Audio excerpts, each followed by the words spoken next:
নবী নামাজ শেষ করলেন। নামাজ শেষ করার পর হযরত আয়েশা সিদ্দিকা ডাইকা বলেন, ওগো পয়গম্বর, ও নবী, আমি তো ভেবেছিলাম আপনি মনে হয় দুনিয়া ছেড়ে চলে গেছেন। ও নবী, আপনার তো এত ইবাদতের দরকার নাই, আপনার তো এত ইবাদত করার দরকার নাই। আপনার ব্যাপারে তো আমার আল্লাহ বলে দিয়েছেন, গুফিরা লাহু মা তাকদ্দামা মিন যামবি। আপনার তো আগে পরের সমস্ত গুনাহগুলা মাফ, অর্থাৎ আপনি নবী নিষ্পাপ। জোরে বলেন না আল্লাহু আকবার। হে নবী, আপনি তো নিষ্পাপ নবী, এরপর আপনি কেন এত ইবাদত করেন? আপনার তো কোনো গুনাহ নাই। আমার আপনার নবী, আপনাদের সামনে কিছু আলোচনা করব। কোরআনুল কারীম থেকে আমি একটা আয়াত তেলাওয়াত করেছি এবং কোরআনুল কারীমের বহু জায়গায় আল্লাহ ইবাদতের কথা বলেছেন। আল্লাহ এক জায়গায় তো বলেছেন, ওয়ামা খালাকাতুল জিন্না ওয়াল ইনসা ইল্লা লিয়াবুদুন।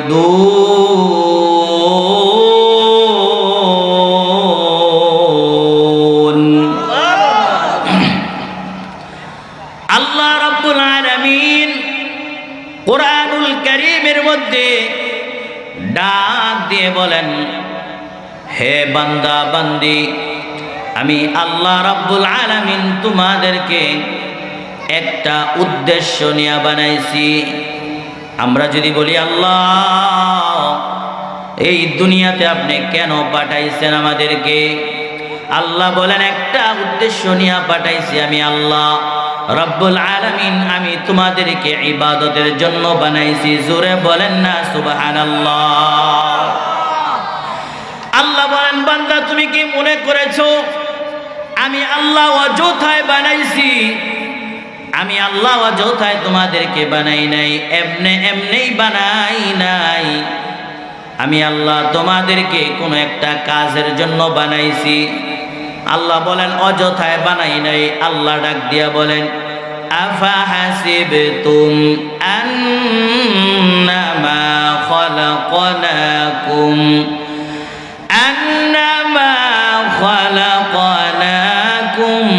আবাসা ওয়া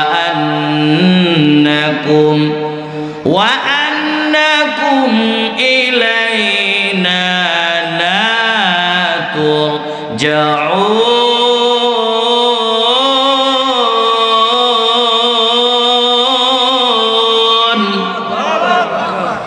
আল্লাহ রাব্বুল আলামিন কোরআনুল কারীমের মধ্যে ডেকে বলেন, এ বান্দা, তোমরা কি মনে করেছো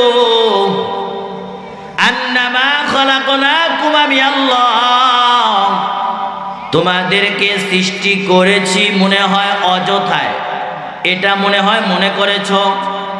আল্লাহ বলেন, না না, আমি অযথায় তোমাদেরকে বানাই নাই। আমি রব্বুল আলামিন তোমাদেরকে একটা উদ্দেশ্য নিয়ে বানাইছি, লিয়াবুদুন, ইবাদতের জন্য বানাইছি। ইবাদত করবা বান্দা, দুনিয়ায় যতদিন বাঁচবা ততদিন পর্যন্ত। আল্লাহ আরেক আয়াতে ডেকে ডেকে বলেন, ওয়া'বুদ রাব্বাকা হাত্তা ইয়াতিয়াকাল ইয়াকিন।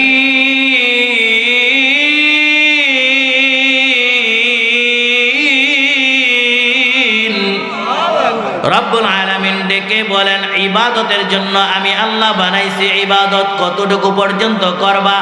আল্লাহ বলেন, আমি আল্লাহর ইবাদত মৃত্যুর আগ পর্যন্ত করবা। মৃত্যুর আগ পর্যন্ত ইবাদত করব। কার? জোরে বলেন না কার? আল্লাহর ইবাদত করব মৃত্যুর আগ পর্যন্ত। আমার আপনার নবীকে আমার আল্লাহ ডেকে বলেন, ওয়া'বুদ, হে নবী আপনিও ইবাদত করেন। জোরে বলেন না আল্লাহু আকবার। নবীকে বলেন আপনি ইবাদত করেন। ওয়া'বুদ রাব্বাকা, ও নবী আপনি আপনার রবের জন্য ইবাদত করেন। আমার নবী, আপনার নবী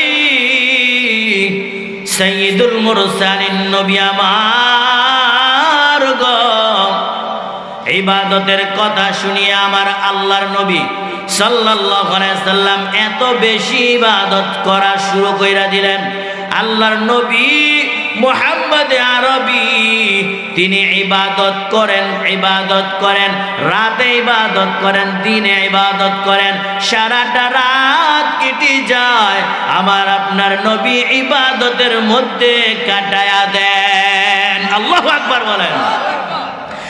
আমার আপনার নবী মুহাম্মদুর রাসূলুল্লাহ সাল্লাল্লাহু আলাইহি সাল্লাম উনি আদেশ পাইলেন ইবাদত করো, এজন্য তিনি ইবাদত শুরু করলেন। আমরা হযরতে আয়েশা সিদ্দিকা রাদিয়াল্লাহু আনহা থেকে শুনি তিনি কেমন ইবাদত করতেন, আমার আপনার নবী কেমন ইবাদত করতেন। এই ইবাদতের বর্ণনা হযরতে আয়েশা সিদ্দিকা রাদিয়াল্লাহু আনহা তিনি বলেন, আমার নবী সারাদিন ক্লান্ত নবী আমার সারাদিন এরকম ভাবে দাওয়াতের কাজ করে, তাওহীদের দিকে দাওয়াত দেয়, আল্লাহর একাত্মবাদের দিকে, কাফেরদেরকে দাওয়াত দেয়, আল্লাহর দিকে ফিরে আসার জন্য বলে, রসুলকে রসুল হিসাবে মানার জন্য তিনি এরকম দাওয়াতের কাজ করেন। সারাদিন ক্লান্ত আমার আপনার নবী মুহাম্মদ আরবি সাল্লাল্লাহু আলাইহি সাল্লাম ক্লান্ত হইয়া হযরত আয়েশা সিদ্দিকা বলেন, যখন নবী রাত্রে বেলা ঘরে আসতেন গো, ওই সময় আমার আপনার নবী ঘরে আয়েশা হযরতে আয়েশা সিদ্দিকা রাদিয়াল্লাহু আনহাকে ডেকে বলেন, ও গো আয়েশা, জায়নামাজটা কোথায়, আমাকে জায়নামাজটা দাও। আল্লাহু আকবার বলে। আর আমার আপনার অবস্থা কি হয়? বলি যে সারাদিন তো কাজকর্ম করছি, শরীরটা ক্লান্ত, ভালো লাগে না, এই বাড়িতে আসার পরে শোয়ার পরে বলি যে টিভির রিমোটটা কোথায়, টাচ মোবাইলটা কোথায়, সারাদিন মোবাইল টিপতে পারলাম না, সারাদিন টিভি দেখতে পারলাম না, এরকম আছে নাকি নেই বলেন? আমাদের অবস্থাটা হলো এমন, আমরা একটু কাজকর্ম করার পর আমরা চিন্তাও করি না যে সারাদিন তো আমি আল্লাহকে একবার আল্লাহ বলে ডাকও দিতে পারলাম না, এখন আবার বাড়িতে আসছি, একটু অবসরতা হয়েছি, অবসর হওয়ার পরেও আমি আপনি নামাজের দ্বারে কাছেও যাই না। মাগরিবের সময় আপনি বাড়িতে আসেন কিন্তু মাগরিব নামাজ পড়তে যান না, এশারের সময় আপনি দোকানে আড্ডা দেন কিন্তু আপনি নামাজ পড়তে যান না, বরং ঘরের মধ্যে শুয়ে আপনি রিমোট খুঁজেন যে আমার এই রিমোটটা দাও দেখি, একটু টিভি দেখি, সারাদিন তো আর কিছু করতে পারলাম না, ক্লান্ত ছিলাম, সারাদিন কাজে ছিলাম, ব্যস্ত ছিলাম। আর আমার আপনার নবী মুহাম্মদুর রাসূলুল্লাহ সাল্লাল্লাহু আলাইহি সাল্লাম উনি ঘরের মধ্যে আসতেন, সারাদিন ক্লান্ত, সারাদিন হেঁটে মানুষকে দাওয়াত দেন, কত বকাবাজি শুনতেছেন, কত এরকম ভাবে আবু জাহিল্লা বকা দেয়, এরকম উতবা সাহেবা বকা দেয়, বড় বড় নেতা লিডাররা বকা দেয়, মুহাম্মদ কি শুরু করলো, এই বকাবাজি শুনে এরপরে মানুষকে দাওয়াত দেয়। সারাদিন পর বাড়িতে আসেন, আসিয়া বলেন, আয়েশা জায়নামাজটা দাও। আল্লাহু আকবার বলেন। জায়নামাজটা দাও। এরপরে আবার আপনার নবী মুহাম্মদুর রাসূলুল্লাহ সাল্লাল্লাহু আলাইহি সাল্লাম তিনি এরকম ভাবে জায়নামাজটা নিয়ে নামাজের মধ্যে দাঁড়ায় যান। আমার আপনার নবী নামাজি দাঁড়াইয়া গো তিনি নামাজ পড়তেছেন, নামাজ পড়তে ঘন্টার পর ঘন্টা সময় চলে যায়। হযরতে আয়েশা সিদ্দিকা রাদিয়াল্লাহু আনহা ডাইকা বলেন, আমি নবীর দিকে, নবীর পায়ের দিকে তাকায়া দেখি গো, নবীর দুইটা পা মুবারক বালিশের মতো ফুলে গিয়েছে। আল্লাহু আকবার।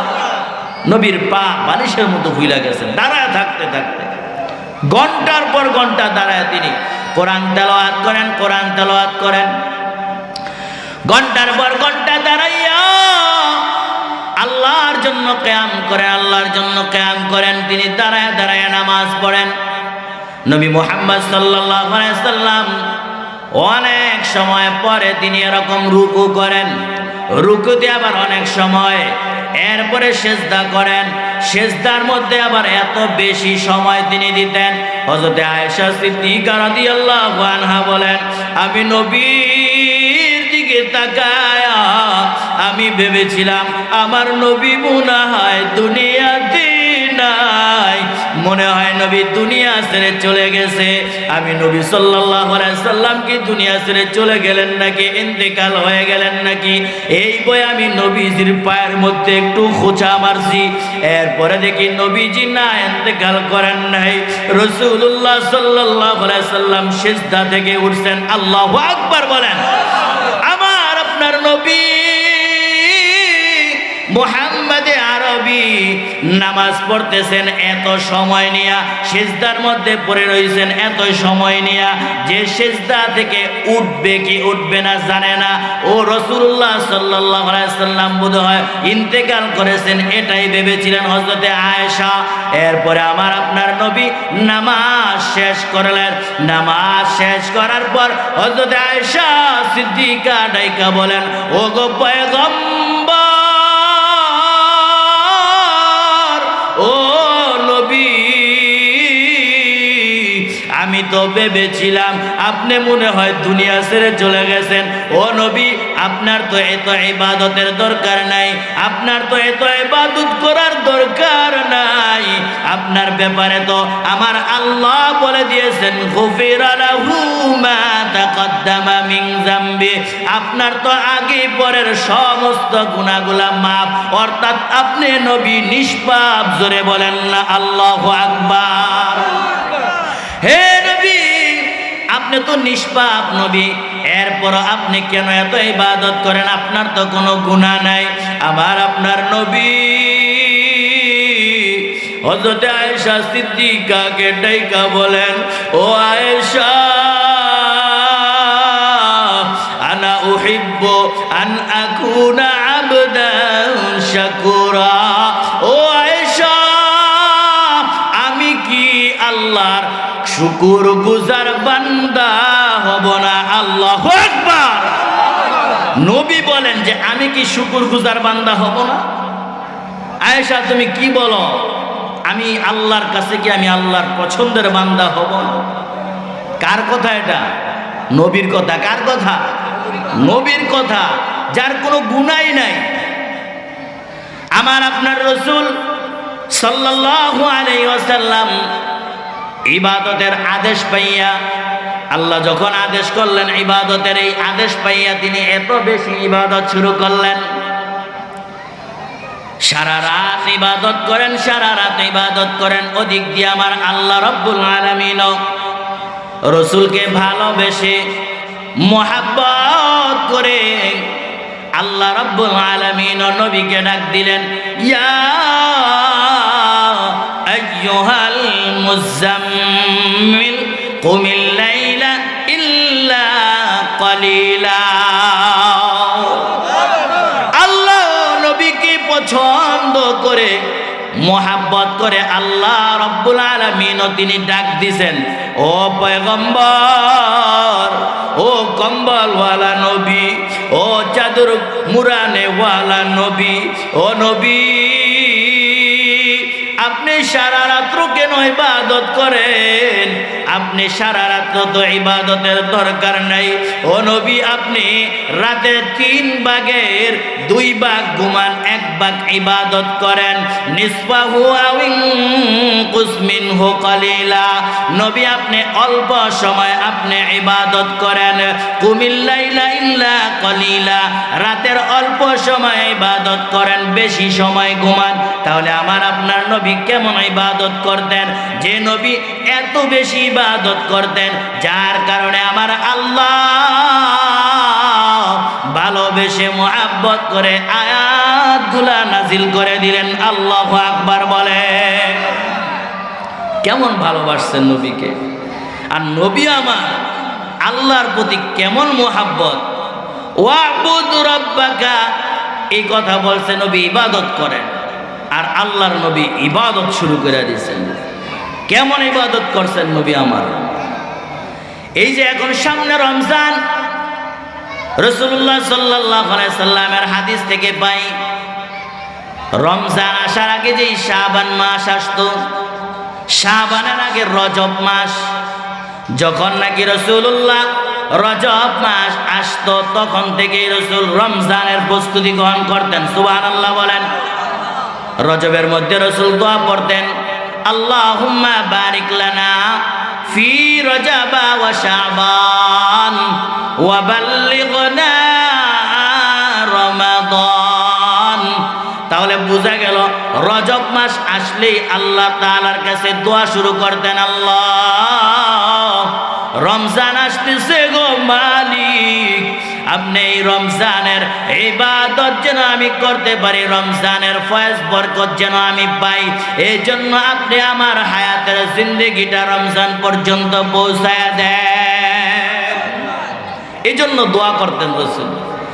শাবান মাসের ব্যাপারে আমার আপনার রাসূলুল্লাহ সাল্লাল্লাহু আলাইহি সাল্লামের বাণী থেকে আমরা পাই, শাবান মাস আসলে পরে রাসূলুল্লাহ সাল্লাল্লাহু আলাইহি সাল্লাম কোমরের মধ্যে গামছা যেমন বেঁধে কাজে নামে, ঠিক তেমনি ভাবে আমার আপনার পয়গম্বর কোমরের মধ্যে গামছাটা বেঁধে হযরতে আয়েশা সিদ্দিকা রাদিয়াল্লাহু আনহা বলেন, রাসূল কোমরে গামছাটা বেঁধে তিনি ইবাদতে নেমে যাইতেন। আল্লাহু আকবার বলেন। এবং তিনি কি করতেন, পুরাটা বছরের মধ্যে রমজান মাস ছাড়া 11 মাস, এই 11 মাসের মধ্যে তো রাসূল প্রতি মাসে গো 3 দিন রোজা রাখতেন। এরপরও আমার আপনার পয়গম্বর 3 দিন রোজা ছাড়া সবচাইতে বেশি শাবান মাসে 30 দিনের মধ্যে প্রায় 15, 20 দিন, 25 দিন রোজায় কাটায় দিতেন। সুবহানাল্লাহ। কেন কাটায় দিতেন? কারণ রমজানে আমরা অনেকে রোজা রাখতে পারি না, কিন্তু আমাদের মধ্যে প্রস্তুতিও নাই, এই টেনশনও নাই। অনেকের মধ্যে কিন্তু এই টেনশন ঢুকে গেছে, হ্যাঁ রমজান আসতেছে, ঠিক মতো আর খাওয়া দাওয়া করতে পারতাম না, সবার সামনে আর খাইতে পারবো না, এরকম আছে নাকি নেই বলেন? অনেকে কিন্তু এই টেনশন করতেছে। আর আমরা যারা মুমিন আমরা বলি, আল্লাহ একটা বছর পরে আবার রমজান দিলা, আমার হায়াতের জিন্দিগিতে আমি আবার রোজাটা পাইলাম, আলহামদুলিল্লাহ। বলেন না আলহামদুলিল্লাহ?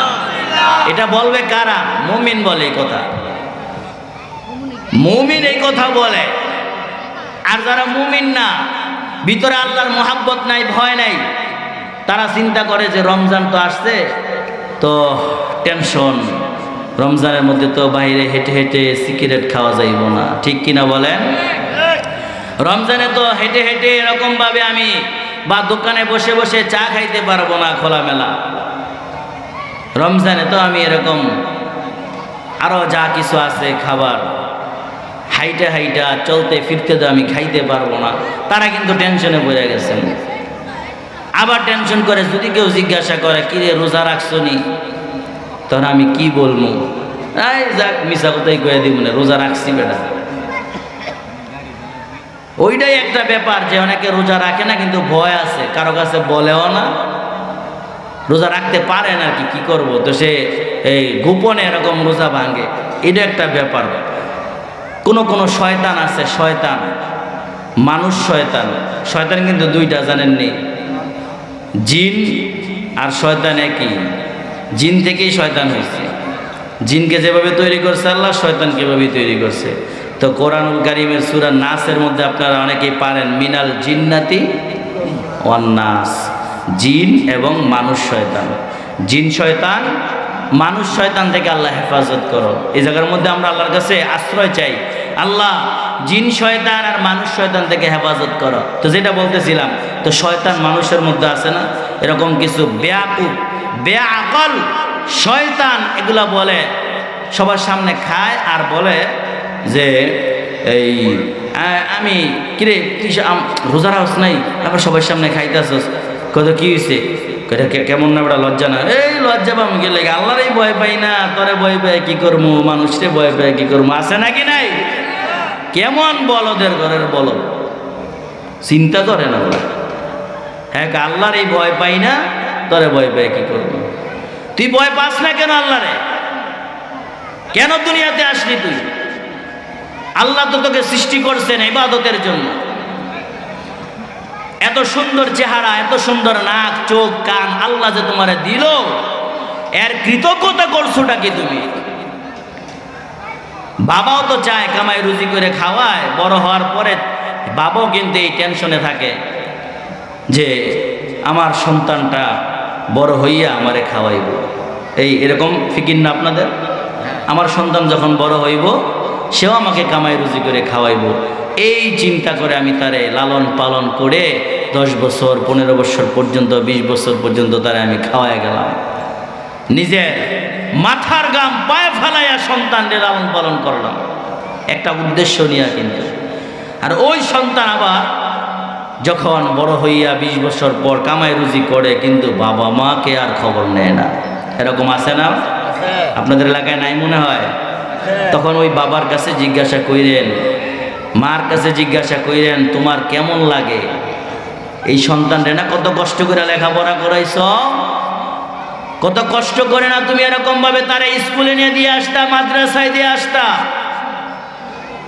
তারপর সুন্দর করে আস্তে আস্তে তাকে কাজ শেখানো হয়েছে, এখন সে বড় কিছু হয়ে গেছে, এখন যে খবর নেয় না, কেমন লাগে তোমার? বাবা মার কাছে জিজ্ঞাসা করেন, চোখ দা পানি চলে আসবে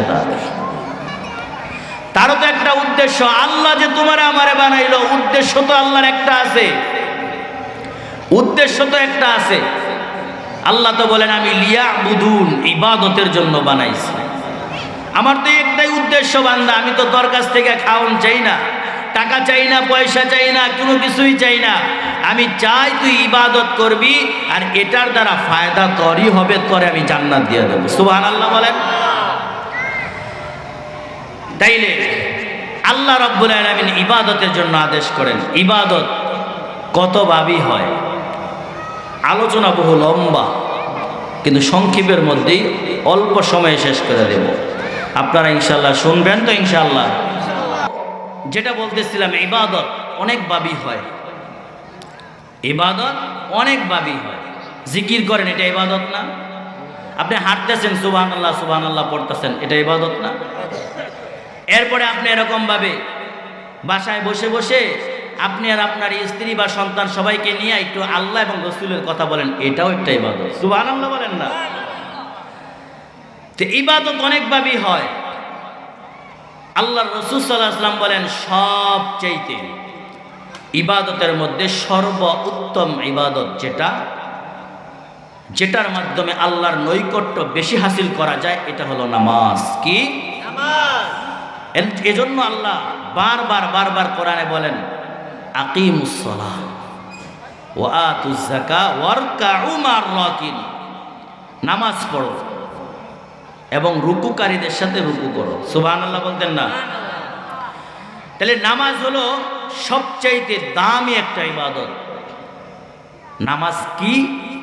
যদি বলেন নামাজ কি, নামাজ হলো এটা এমন একটা ইবাদত যেটা মনে মনে করা যায় না। ইবাদত কিন্তু মনে মনে করা যায়। আপনি বলবেন সুবহানাল্লাহ, এটা আপনি মনে মনে বললেন, আল্লাহকে স্মরণ করলেন, এটাও তো একটা ইবাদত। তো নামাজ কি মনে মনে পড়া যায়? যারা বলে নামাজ মনে মনে পড়া যায়, এরা ভাববেন বন্ড, একদম মানে দলিল ছাড়া বন্ড, বুঝবেন? তো নামাজ মনে মনে পড়া যায় না। এরপরে নামাজ এরকম ভাবে হেঁটে হেঁটে পড়া যায় না, শুধু মুখে মুখে পড়া যায় না।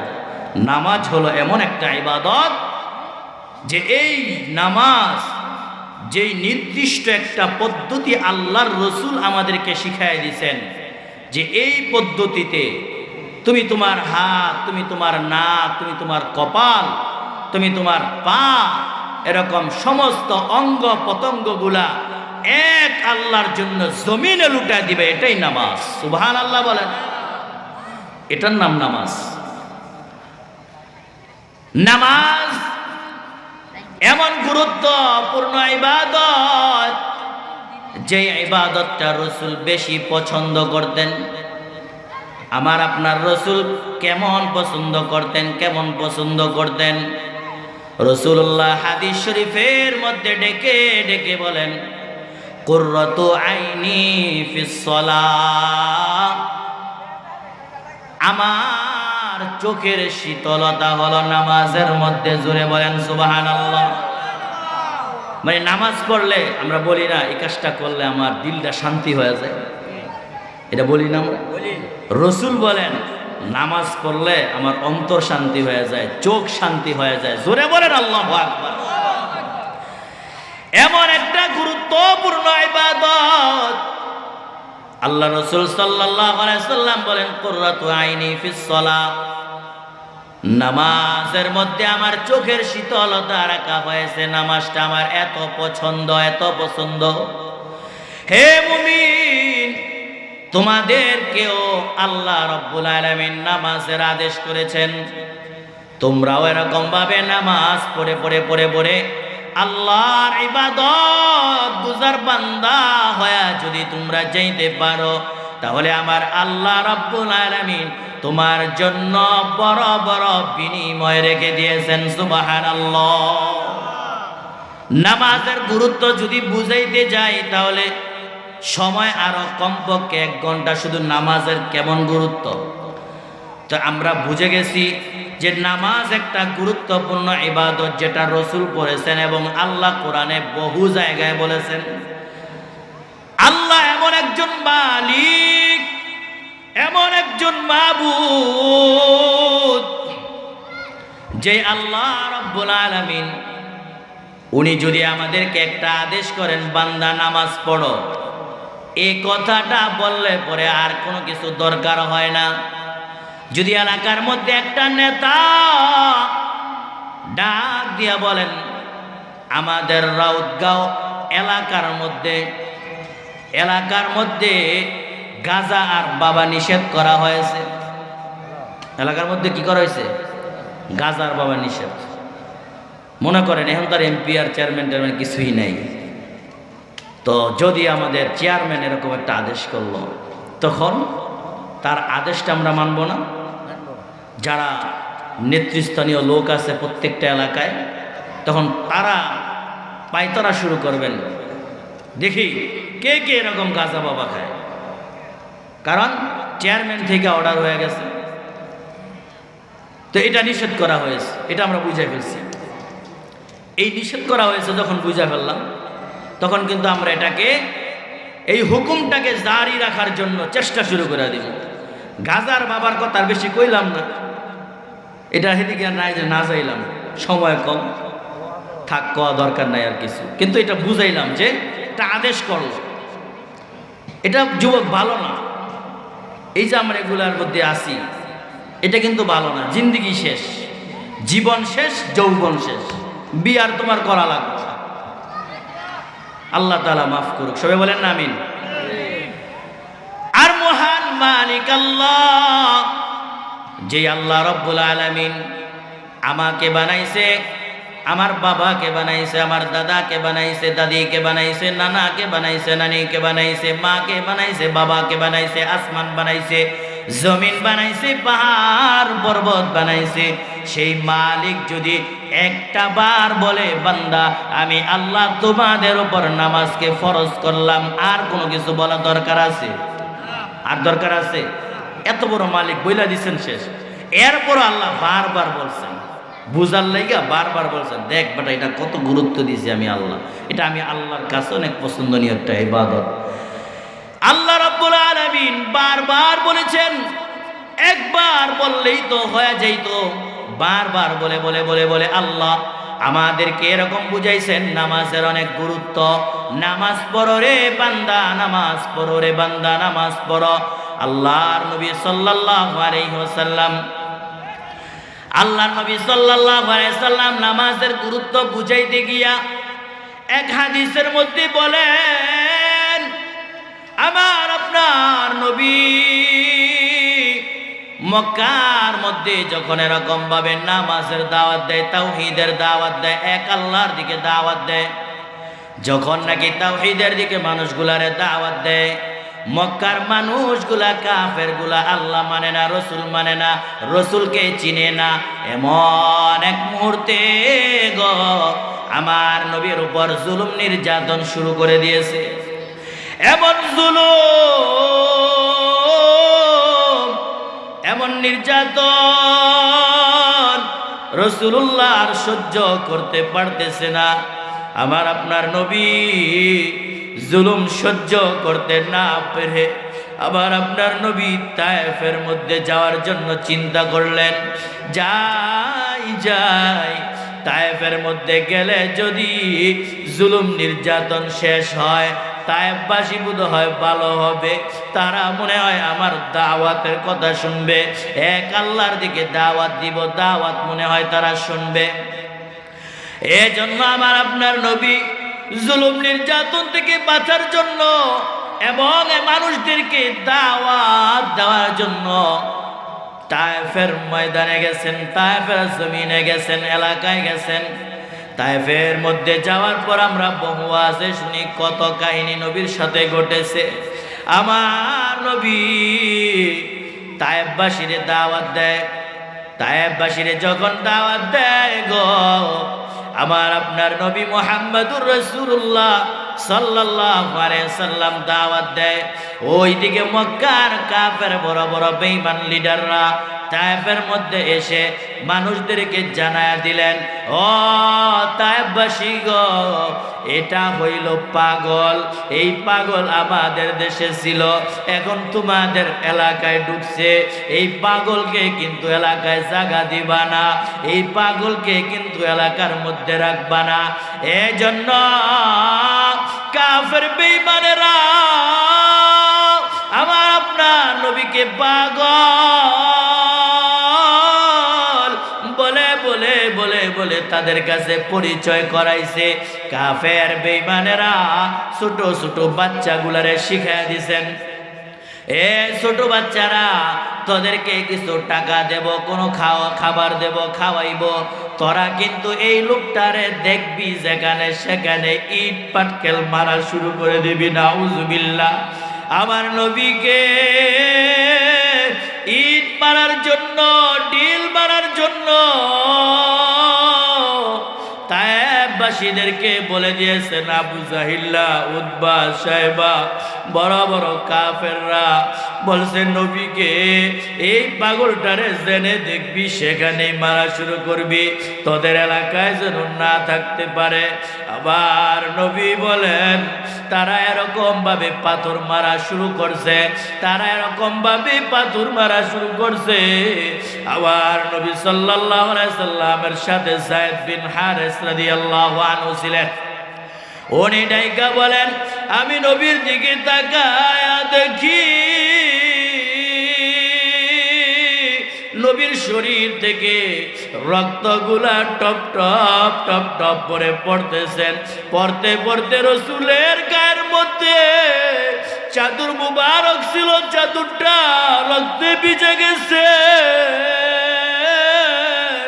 রাসূলুল্লাহ সাল্লাল্লাহু আলাইহি সাল্লামের চাদরটা ভিজে টপ টপ টপ টপ করে রক্তগুলা পা পর্যন্ত চলে গেছে। পায়ের সাথে যে জুতাটা ছিল, জুতাটা রাসূলের পায়ের সাথে মিলে গেছে, এত বেশি পরিমাণ রক্ত পড়েছে। ওদিক দিয়া জিবরাইল এসে বলেন, ইয়া রাসূলুল্লাহ, ইয়া হাবিবাল্লাহ, ও পয়গম্বর, পয়গম্বর, আপনি যদি বলেন তাহলে দুইটা পাহাড় আছে, এই পাহাড় দুইটাকে দিয়া পুরা তায়েফবাসীদের ধ্বংস করে দেব। আমার আপনার নবী সাল্লাল্লাহু আলাইহি ওয়াসাল্লাম বলতেছেন, না, আমি তায়েফের জন্য কোনো বদদোয়া করি না, আমি তায়েফবাসীর জন্য কোনো বদদোয়া করি না। জিবরাইল এসে বলেন, নবী, ও নবী, আপনি যদি বলেন পুরা তায়েফবাসীকে ধ্বংস করে দেব, আমার আপনার নবী সাল্লাল্লাহু আলাইহি সাল্লাম কাঁদে, এরপরও কিন্তু বলে না যে না তায়েফ ধ্বংস হয়ে যাক, আল্লাহর কাছে দোয়া করে না। বরং আমার নবী বলেন আল্লাহ, যদি তায়েফবাসী ধ্বংস হয়ে যায় তাহলে তো সামনের প্রজন্ম তারা আমাকে চিনবে কিভাবে? হয়তো আজকে তায়েববাসী আমারে চিনে না, আমি নবীকে চিনে না, তারা আমি নবীকে বুঝতে পারে না, কিন্তু সামনে ভবিষ্যতের প্রজন্ম হয়তো আমি নবীকে চিনতে পারবে, বুঝতে পারবে। ওই সময় হয়তো আল্লাহ আমি নবীকে চিনে চিনে আপনি আল্লাহকে চিনে আপনি আল্লাহর উপর ঈমান আনবে। না না, তায়েববাসীকে আল্লাহ আপনি হেদায়েত দান করেন, তাদেরকে ধ্বংস করিয়েন না। আমার নবী এত কষ্টের পরেও তাদের জন্য ধ্বংসের দোয়া করে নাই, কিন্তু আমার আপনার নবী খন্দকের যুদ্ধের সময় আমার নবী আপনার নবী বিশ্ব নবী মানবতার কান্ডারি নবী মুহাম্মদুর রাসূলুল্লাহ সাল্লাল্লাহু আলাইহি সাল্লাম খন্দকের যুদ্ধের সময় আসরের সময় হয়ে গেছে, কিন্তু কাফেররা এরকম ভাবে চারপাশে এমন ভাবে ঘিরে আছে যে রাসূলুল্লাহ এবং সাহাবাইগণ সবাই আছে, কিন্তু আসরের নামাজ আদায় করতে পারে না, আসরের নামাজ আদায় করতে পারে না। সূর্যটা একেবারে ডুবেই গেছে, আসরের নামাজ পড়তে পারছে না। ওই সময় আমার নবী দুইটা হাত আল্লাহর কাছে তুলে বলতেছেন, আল্লাহ ও দয়ার মালিক,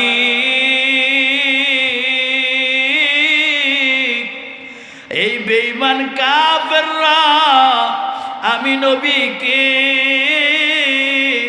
আসরের নামাজ তোমার হুকুমটা আমারে আদায় করতে দেয় নাই, সূর্য ডুবে যায় আমাকে আদায় করতে দেয় নাই। নবী বলতেছেন, আল্লাহ এই কাফের বেঈমানের আমার চোখের শীতলতা যেটা করলে পরে আমি বুকে বড় প্রশান্তি পাই, এই ইবাদত আমারে করতে দেয় নাই। আল্লাহ তোমার কাছে দোয়া করি গো আল্লাহ, এই বেঈমান কাফের গুলার ঘরগুলা এবং তাদের সমস্ত কবরগুলা এগুলা তুমি আগুন দিয়া জ্বালায়া দাও। নবী এই বদদোয়া করেছেন কখন? যখন নামাজ পড়তে পারলেন না। তাইলে ভাইজান আমি যেটা বুঝাইতে চাইলাম, আমার আপনার নবীর কাছেও নামাজের কেমন গুরুত্ব। আমার আপনার নবী মানবতার কান্ডারি নবী, উনি এমন নামাজের এমন গুরুত্ব, এদিক দিয়া পুরা তাকে মেরে মেরে রক্তাক্ত করে ফেলছে। এরপর নবী কিন্তু রাগ করে নাই, গুসা করে বদদোয়া করে নাই আল্লাহর কাছে, চাইলেই তো তায়েববাসী ধ্বংস হয়ে যাইত। এরপর আমার নবী একবারও বদদোয়া করে নাই, কিন্তু ওদিক দিয়া নামাজ পড়তে দেয় নাই। এজন্য নবী বদদোয়া করছেন, আল্লাহ কাফেরদের ঘর বাড়িগুলা কবরগুলা আগুন দিয়া জ্বালায়া দাও। বুঝা গেল নামাজের কেমন গুরুত্ব। কিন্তু আমরা আজকে নামাজ পড়তে চাই না। এই যে আজকে মাহফিল হবে, অনেক মানুষ হবে, আসবেন, বয়ান শুনবেন, ফজরের সময় দেখা যাবে মসজিদে এক কাতার মানুষও হয় না। এই 4-5 যারা নামাজ পড়ে তারাই। আপনি কি চিন্তা যারা নিয়ে বয়ান শুনেন? কলবে কলবে শোনার নিয়তে বয়ান শুনেন, তাইলে আপনি হেদায়েত প্রাপ্ত হবেন। আপনি ইচ্ছা করেন, আপনি তো চিন্তা করেন মনে হয় মরবেন না, মনে হয় আমার জিন্দেগি শেষ হবে না। কেন এই চিন্তা করেন ভাই? আপনার চোখের সামনেই তো আপনার ভাই ব্রাদার বন্ধু বান্ধব চলে যাচ্ছে, প্রতিবেশী চলে যাচ্ছে। কেন আপনি বিশ্বাস করেন না? কয় দিনের জিন্দেগি ভাই, কয় দিনের জিন্দেগি? এই যে গেছে শেষ, মারা গেছে, চোখ বন্ধ হয়েছে, শেষ। কেন আপনারা ফিকির করেন না? কেন চিন্তা করেন না? আল্লাহ তাআলা আমাদের সবাইকে নামাজ পড়ার তৌফিক দান করুন। সকলে বলে আমি। নামাজ পড়লে তো লাভ আছে, এই লাভের কথা আল্লাহ বলছেন। দুনিয়া বিলাপও আছে, আখেরাত বিলাপও আছে, ওইটাও আরও অনেক সময়ের ব্যাপার। যাই হোক, আল্লাহ রব্বুল আলামিন বলেন, একটা শুধু বলি, যে যারা নামাজ পড়বে, নামাজের হেফাজত করবে, উলাইকা হুমুল ওয়ারিসুন আল্লাযীনা ইয়ারিসুনাল ফিরদাউস হুম ফিহা খালিদুন, ওই সমস্ত ব্যক্তিরা জান্নাতুল ফিরদাউসের ওয়ারিস বানায় দিছি, উত্তরাধিকারী বানায় দিছি। যাও সেখানে যাইবা, ওই জায়গায় চিরকাল জান্নাতের মধ্যে পড়ে থাকবা। সুবহানাল্লাহ বলেন। দুনিয়াবি লাভ আছে, কি লাভ? দুনিয়ায় আল্লাহ রব্বুল আলামিন আমাদের রিজিকের কোনো অভাব দিবেন না। সুবহানাল্লাহ বলেন। আল্লাহ, আপনি আমাদের যেই কথাগুলো আমরা বলেছি, যেই কথাগুলো আমার ভাইয়েরা শুনেছে, আমি বলেছি, আমাকে এবং আমার এই ভাইদেরকে আপনি ইবাদত করার তৌফিক দান করেন। সবাই বলেন আমিন। এবং আমল করার তৌফিক দান করেন। সবাই বলেন আমিন।